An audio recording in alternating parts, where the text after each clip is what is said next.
పెద్దపల్లి పట్టణంలో గత 10 రోజుల క్రితం జరిగిన ఒక అమానవీయమైన అమానుష కిరాతక సంఘటన, దానికి నిరసనగా ఈరోజు పెద్దపల్లిలో బీఆర్ఎస్ నాయకురాలు తర్వాత బీఆర్ఎస్ నాయకులు పుర ప్రజలు అందరూ కలిసి ఆ చిన్నారి సంఘీభావంగా ఈరోజు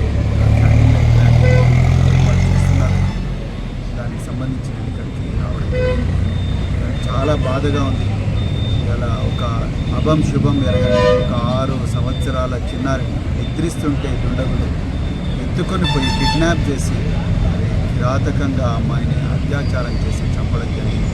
నిజంగా ఒక నాగరిక సమాజంలో బతుకుతున్నామా లేకపోతే ఆటవిక సమాజంలో బతుకుతున్నామా అనే అనుమానం వస్తుంది. నిజానికి ఆటవిక సమాజంలో కూడా ఇంత దారుణాలు ఉండవు, కానీ అత్యంత కిరాతకంగా ఈరోజు ఆ అమ్మాయిని ప్రాణాలు తీయడం జరిగింది. ఇక బాధాకరమైన విషయం ఏంటంటే దీని మీద హోంమంత్రి, ముఖ్యమంత్రి కనీసం ఒక స్టేట్మెంట్ కూడా ఇవ్వకుండా ఉండడం. మరి రాష్ట్రానికి హోంమంత్రి లేకపోతే ఏం జరుగుతుందనేది మనం మన కళ్ళతోనే చూస్తున్నాం. మరి పోలీసులు ఎక్కడ పోయింది? అలా బాధితురాలి ఆ చిన్నారి తండ్రి చెప్తూనే ఉన్నాడు, పోలీసులు ఆగమేఘాల మీద వచ్చి మీ దగ్గర ఏమన్నా టార్చ్ లైట్ ఉన్నదా, మీ దగ్గర ఏమన్నా కరెంటు బల్బు ఉన్నదా, మా దగ్గర ఏమి లేవు, మీ దగ్గర ఏమన్నా ఉంటే అని చెప్పేసి టార్చ్ లైట్ బాధితులను అడుగుతున్నారు. అమ్మాయి కనిపించడం లేదన్న బాధతో వాళ్ళు ఏడుస్తుంటే వాళ్ళ దగ్గర టార్చ్ లైట్ ఉందా అని పోలీసులు అడిగిందంటే మీరు అర్థం చేసుకోండి పోలీస్ వ్యవస్థ ఎంత బలహీనమైన స్థితిలో ఉన్నది. మరి కేసీఆర్ గారి పాలన ఇట్లా జరిగిందా అనేది ఇక్కడ కేసీఆర్ గారి పాలనలో మరి తెలంగాణలో పోలీస్ వ్యవస్థను అత్యంత అద్భుతమైన, దేశంలోనే అత్యంత అద్భుతమైన పోలీసు వ్యవస్థగా తీర్చిదిద్దింది. దాదాపు 1000 కోట్లు పెట్టి police command and control centre పెట్టి పోలీసులకు అత్యాధునిక టెక్నాలజీ ఇచ్చి దాదాపుగా 6000 పోలీసు పెట్రోల్ వాహనాలు, మామూలు వాహనాలు కాదు, ఇన్నోవా క్రిస్టాలు మరి పోలీసులకు ఇచ్చిన గొప్ప మరి సీఎం కేసీఆర్ గారు అన్నాడు. అదే కాకుండా పోలీసులకు సిబ్బంది తక్కువ ఉందని దాదాపుగా 45,000 మంది పోలీసు కానిస్టేబుల్ని రిక్రూట్ చేసింది కేసీఆర్ గారు. మరి ఇంతమంది ఉండి కూడా ఈరోజు ఆ చిన్నారి ప్రాణాలను రక్షించలేకపోయారు పోలీసులు అంటే మరి ఎక్కడుంది? ఇవాళ రైస్ మిల్లలో 100 రైస్ మిల్లు ఉన్నాయి. మిర్యాలగూడ తర్వాత పెద్ద ఎత్తున రైస్ మిల్స్ ఉన్న ప్రాంతం సుల్తానాబాద్. మరి రైస్ మిల్లలో రకరకాల రాష్ట్రాల నుంచి ఎంతోమంది కార్మికులు వస్తున్నారు. వాడు మంచోడా తెలియదు, చెడ్డోడా తెలియదు, వాళ్ళ మీద ఎవరు నిఘా చేస్తున్నారో తెలియదు. కనీసం రైస్ మిల్లుకి ఒక సెక్యూరిటీ గార్డు కూడా లేడు. పొట్ట చేత పట్టుకొని అలా మా దయగావ్ నుంచి వీళ్ళందరూ వచ్చారు. వస్తే ఈ దయగావ్ నుంచి వచ్చిన వాళ్ళకు రకరకాల ప్రాంతాల నుంచి కుటుంబాలతో జీవిస్తున్నారు. వాళ్ళ కుటుంబాలు ఏంది, వాళ్ళని ఎవరెవరు ఏం చేస్తున్నారు, ఎవరికి రక్షణ కల్పించాలన్న కనీసమైన జ్ఞానం రైస్ మిల్ ఓనర్కి ఉండాలి కదా, అది కూడా లేదు.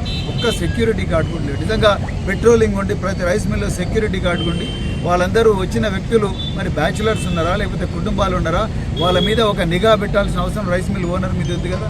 రైస్ మిల్ ఓనర్ ఎవ్వరు కూడా ఆ పని చేయడం లేదు.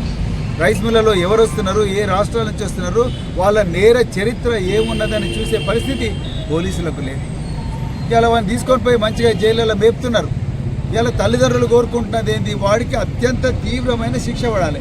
ఇలా భారత రాష్ట్ర సమితి నుంచి మేము డిమాండ్ చేస్తున్నాం, అర్జెంటుగా ఫాస్ట్ ట్రాక్ కోర్టు పెట్టి వానికి ఉరి శిక్ష పడేటట్టుగా చేయాలని చెప్పేసి ఇలా మేము డిమాండ్ చేస్తున్నాం. నేను ఎందుకు చెప్తున్నా ఈ ముచ్చట అంటే ఇవాళ కాంగ్రెస్ గవర్నమెంట్ నుంచి ఈ సంఘటన జరిగింది, మరి ఒక జీవో అన్న వచ్చిందా? ఈ అమ్మాయి అత్యాచారం మరియు హత్య జరిగిన కేసులు అత్యంత ఘోరమైన పరిస్థితి చేసి this is the rarest of the rare crimes, అత్యంత అరుదైన నేరాల్లో ఒకటైన అత్యంత ఘోరమైన అమానవీయ నేరం అయినప్పుడు ప్రభుత్వం నుంచి ఒక జీవో రావాలి. అర్జెంటుగా సుల్తానాబాదు రైస్ మిల్లో జరిగిన ఈ ఘోరమైన సంఘటన మీద జీవో రావాలి. ఒక స్పెషల్ కోర్టును అలాట్ చేయాలి. ఆగమేఘాల మీద ఛార్జ్షీట్ ఫైల్ చేయాలి. ఛార్జ్షీట్ ఫైల్ చేసి నిందితులకు ఉరిశిక్ష చేయాలి. అప్పుడే నిజంగా వాళ్ళకి న్యాయం జరుగుతుంది. అదేవిధంగా ఆయనకు ఉద్యోగం ఇస్తూ ఉన్నారు. మరి ఏ ఉద్యోగం ఇచ్చింది? ఇంతవరకు ఉద్యోగం కూడా ఇవ్వలేదు. ఏదో 2 లక్షల రూపాయలు ఇచ్చి చేతులు దులుపుకున్నది ప్రభుత్వం. మరి రాబోయే రోజుల్లో ఇలాంటి ఘోరమైన సంఘటనలు జరగవని గ్యారంటీ ఇవ్వగలదా ప్రభుత్వం?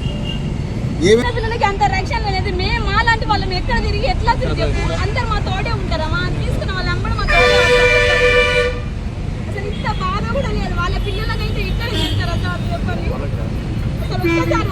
డాగ్ ఉంటే అది వేరు ఉంటుంది, వాటిలో స్పందిస్తుంది. ప్రతి దేశంలో డాగ్స్ లాంటి ఇట్లాంటి ఇంకా అవగాహనలో ఇంత పెద్ద దేశంలో బతుకుతున్నాం. ఇంకా చిన్న సీకట్ ఉండాలి, సీకట్ ప్రదేశంలో బతుకుతున్నట్టు అని ఉన్నది సార్. ఇంకా కానీ గవర్నమెంట్ ఏం స్పందన అనేది ఏమీ లేదు సార్.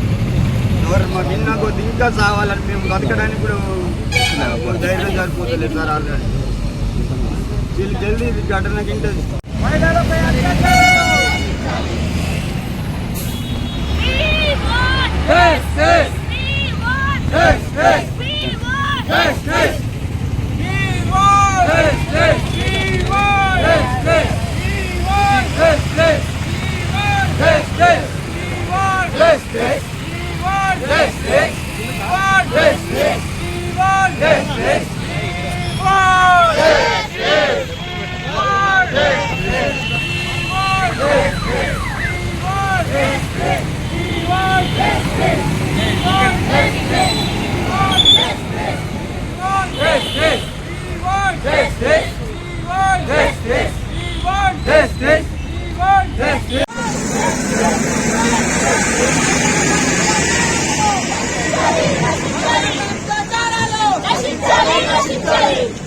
నశించాలి మహిళలపై జరుగుతున్న అత్యాచారాలు.